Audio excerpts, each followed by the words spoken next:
కౌలు రైతులను ఏ విధంగా పవన్ కళ్యాణ్ గారు ఆదుకున్నారు. ఆత్మహత్యలు విపరీతంగా పెరిగిపోతుంటే జగన్మోహన్ రెడ్డి గారి పరిపాలనలో ఆయన స్వయంగా 5 కోట్ల రూపాయలు విరాళం ఆ రోజు ప్రకటించి రాష్ట్ర వ్యాప్తంగా మేము కౌలు రైతు భరోసా సభలు నిర్వహించి జిల్లాల్లో చివరికి నీ సొంత పులివెందుల నియోజకవర్గంలో 24 మందికి ₹1,00,000 చొప్పున పవన్ కళ్యాణ్ గారు అందించారు. నువ్వా మాట్లాడేది ఆయన గురించి? ఏనాడైనా నీ ప్రజా జీవితంలో ₹1 అయినా నువ్వు ఇచ్చావా? ఒక దాతగా నిలబడ్డావా? ఎవరన్నా ఆదుకున్నావా? ఎన్ని వేల మందికి పవన్ కళ్యాణ్ గారు తన సొంత నిధులు అందించి కార్యక్రమాలు చేసుకుంటూ వచ్చారు.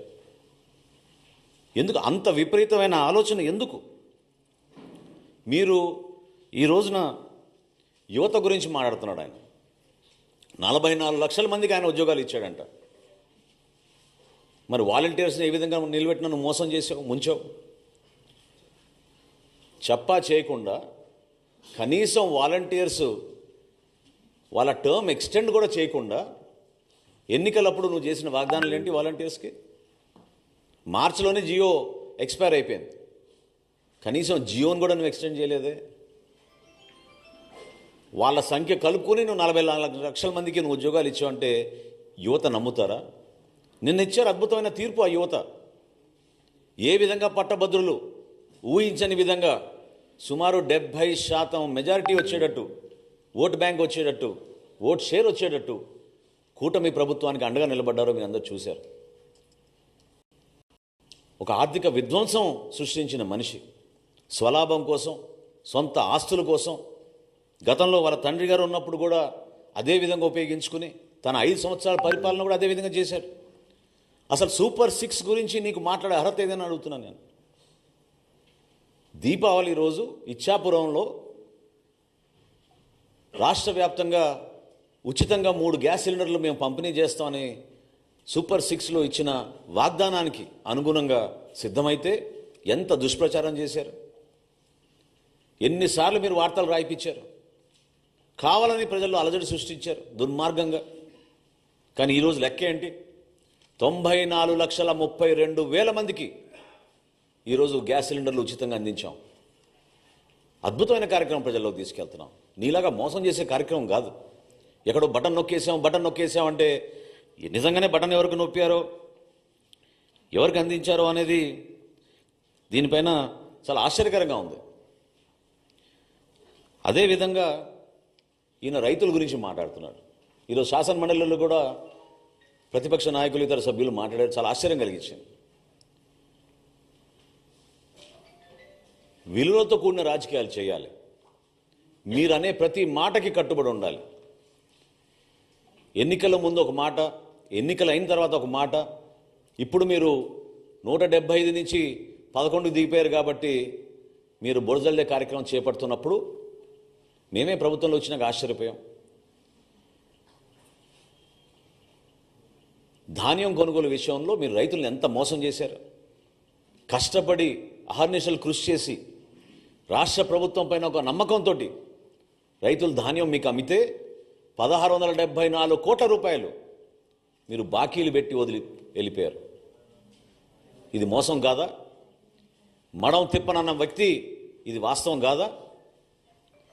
గౌరవ ముఖ్యమంత్రి గారు చంద్రబాబు నాయుడు గారు, అదేవిధంగా గౌరవ ఉప ముఖ్యమంత్రి పవన్ కళ్యాణ్ గారు సమర్థించి ఖచ్చితంగా దీనికి మనం ముందు తీసుకెళ్దామని చెప్పి భరోసా ఇచ్చినాక నెల రోజుల్లోనే మా కూటమి ప్రభుత్వం 1,674 కోట్ల రూపాయలు గత ప్రభుత్వం చేసిన బకాయిల్ని మేము రైతులకి తీర్చాం. ధాన్యం కొనుగోలు విషయంలో ఈ రోజున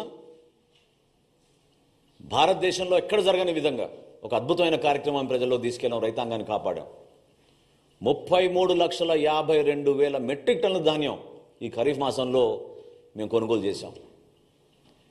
నిన్న సాయంత్రం వరకు 7,772 కోట్ల రూపాయలతోటి ఈ ధాన్యం కొనుగోలు చేశాం. 94.6% 24 గంటల లోపే రైతు ఖాతాల్లోకి జమ చేశాం. అసలు ఊహించగలుగుతారా? మీరు ఎప్పుడైనా ఈ విధంగా నిజాయితీగా పనిచేశారా? ప్రజలకి మీరు అండగా నిలబడాల్సిన బాధ్యతని మీరు విస్మరించుకుని ఈ రోజున మీరు శాసనసభకు కూడా రాకుండా ఏ విధంగా వ్యవహరిస్తున్నారు? గతంలో వర్క్ ఫ్రమ్ హోమ్ ముఖ్యమంత్రి ఈయన. వర్క్ ఫ్రమ్ హోమ్ ముఖ్యమంత్రి కాస్త ఈ రోజున వర్క్ ఫ్రమ్ బెంగళూరు శాసనసభ్యుడిగా తయారయ్యాడు. శాసనసభకు వచ్చి మీరు మాట్లాడాలి కదా ప్రజల సమస్యల పైన. ఆ బాధ్యత లేదా మీకు? దేనికోసం చెప్పండి. మేము కష్టపడి ఈ రోజున ఆర్థిక ఇబ్బందుల్లో కూడా ప్రతి కార్యక్రమం నెట్టుకుంటూ ప్రజల్లోకి వెళ్తుంటే సివిల్ సప్లైస్ కార్పొరేషనే ఈరోజు 41 కోట్ల రూపాయలు అప్పులు చేసి మీరు వెళ్ళిపోయారు. ఏ విధంగా మీరు ఈ ఆర్థిక వ్యవస్థని ఇంత దుర్మార్గంగా ఇబ్బంది పెట్టారో ప్రజలందరూ కూడా చూశారు. కూటమి ప్రభుత్వానికి మేము మాటిస్తున్నాం, వచ్చే 2 నెలల్లోనే 100% మా సూపర్ 6లో మేము ఇచ్చిన వాగ్దానాలు నిలబెట్టుకుంటాం. మేము అందించాల్సిన సహాయం, భరోసా ఎక్కడ కూడా పొరపాటు చేయం. ముఖ్యమంత్రి గారు, గౌరవ ఉప ముఖ్యమంత్రి గారు పదే పదే చెప్తా వస్తున్నారు, అన్నదాత సుఖీభవ అనే కార్యక్రమం ఖచ్చితంగా మేము రైతులను ఆదుకుంటాం. అదేవిధంగా తల్లికి వందనం, బిడ్డల్ని చదివించుకునే కార్యక్రమం, ఎంతమంది బిడ్డలున్నా సరే ఒక కుటుంబంలో వాళ్ళందరికీ కూడా 15,000 చొప్పున ఇస్తామని చెప్పి చాలా స్పష్టంగా దానికి బడ్జెట్ కేటాయింపులు కూడా చేసి మేము సిద్ధంగా ఉన్నాం. ప్రజలందరూ కూడా రోడ్లు వేయండి మహాప్రభు అని బతిమలాడుకుంటే మీ ప్రభుత్వంలో గుంతలు కూడా పూడ్చలేదు. మీరు ఋషికొండ ప్యాలెస్కి మాత్రం 500 కోట్లు ఖర్చు పెట్టారు. శాశ్వతంగా ముఖ్యమంత్రి అయిపోతా అనుకున్నాడు. సముద్ర తీరాన ఒక అద్భుతమైన కట్టడిలో ఆయన అక్కడ నిలబడి ప్యాలెస్ లాగా దాన్ని తయారు చేసుకుని పర్మనెంట్గా ఇక్కడ ఉండిపోతామని ఒక పిచ్చి భ్రమలో చేసిన కార్యక్రమాన్ని ఎంత నష్టం కలిగించిందో రాష్ట్రానికి ఈరోజు మనం చూస్తున్నాం. పర్యాటక రంగానికే నష్టం కలిగించింది. నిధులన్నీ కూడా దారి మరలించారు. వందల సంఖ్యలో సలహాదారులను పెట్టుకున్నారు. దాదాపు 680 కోట్ల రూపాయలు సలహాదారుల పైన ఖర్చు పెట్టారు. సలహాదారుడు ముఖ్యమైన సలహాదారుడికి దాదాపు 160 కోట్లు ఖర్చు పెట్టారు ఆయనకి. మరి ఇంతమందిని ఉపయోగించుకుని కనీసం జల్ జీవన్ మిషన్లో కేంద్ర ప్రభుత్వం ఇచ్చిన 14,000 కోట్ల రూపాయలు కూడా మన రాష్ట్ర ప్రజలకి మీరు ఉపయోగించుకోలేకపోయారే. ఇంతకన్నా మోసం ఏమైనా ఉంటుందా? పరిపాలన చేతకాక దద్దమ్మలాగా మీరు కూర్చుని మీరు కలిగించిన నష్టం ఈ రాష్ట్రానికి పూడ్చడానికి చాలా సమయం పడుతోంది. అనేక ఇబ్బందుల్లో ఉన్నాం. అర్థం కాని పరిస్థితుల్లో కూడా కష్టకాలంలో మేము ప్రజల్ని ఆదుకోవడానికి మేము ముందుకు తీసుకెళ్తున్నాం. నోరు ఉంది కదా అని నేను దాకా అన్నట్టు వర్క్ ఫ్రమ్ బెంగళూరు ఎమ్మెల్యే అయినా, జనరల్గా శాసనసభ్యులు అసెంబ్లీ అయిపోయిన తర్వాత వాళ్ళ నియోజకవర్గాలకు వెళ్ళి పనిచేసుకుంటారు, ప్రజలకి అందుబాటులో ఉంటారు. ఈయన మాత్రం శాసనసభకి రాడు, బెంగళూరుకి మాత్రం తరచుగా వెళ్ళిపోతూ ఉంటారు. ఏ విధంగా మీరు ప్రజా సమస్యలపైన మీరు నిలబడతారు చెప్పండి? ప్రజలు మీకు ఒక శాసనసభ్యుడిగా మిమ్మల్ని ఎన్నుకున్నారు కదా, దాన్ని మీరు గౌరవించాలి కదా, నిలబడాలి కదా. ఇవన్నీ విస్మరించి కేవలం ఇట్లా ప్రెస్ మీట్లు పెట్టి మీ క్రిమినల్ మైండ్, అంటే నేను అనేది ఈ రోజున పవన్ కళ్యాణ్ గారిని ప్రత్యేకంగా టార్గెట్ చేయాల్సిన అవసరం దేనికోసం వచ్చిందంటే తన రాజకీయ ప్రస్థానంలో ఈ విధంగా ఆయన ముందుకెళ్తూ ఉంటాడు. ఒక క్రిమినల్ మైండ్. మేము కూడా అనొచ్చు కదా, నువ్వు కోడి కత్తికి ఎక్కువ గొడ్డలికి తక్కువ అని. ఏ విధంగా బాబాయ్ హత్య జరిగిందో అందరికీ తెలుసు కదా. ఇది పద్ధత? ప్రజాస్వామ్యంలో మీరందరూ కూడా ప్రత్యేకంగా ఒక పద్ధతి ప్రకారంగా మాట్లాడుకోవడం అలవాటు చేసుకోవాలి. గౌరవ ముఖ్యమంత్రి గారిని, ఆయనకున్న అనుభవం, ఆయనకున్న పరిచయాలు, ఈరోజు భారతదేశంలో ఆయన కష్టపడి జాతికి అంకితం చేసిన అమరావతిని, పోలవరంని, విశాఖపట్నం స్టీల్ ప్లాంట్ని పూర్తిగా మీరు విధ్వంసం పాలు చేస్తే ఏ విధంగా కేంద్రానికి వెళ్ళి అక్కడ ఉన్న భారతీయ జనతా పార్టీ నాయకుల్ని, నరేంద్ర మోడీ గారిని, ఇతర నాయకుల్ని, ఆయన పవన్ కళ్యాణ్ గారు కలిసి రాష్ట్రాన్ని నిధులు తీసుకొస్తున్నారు.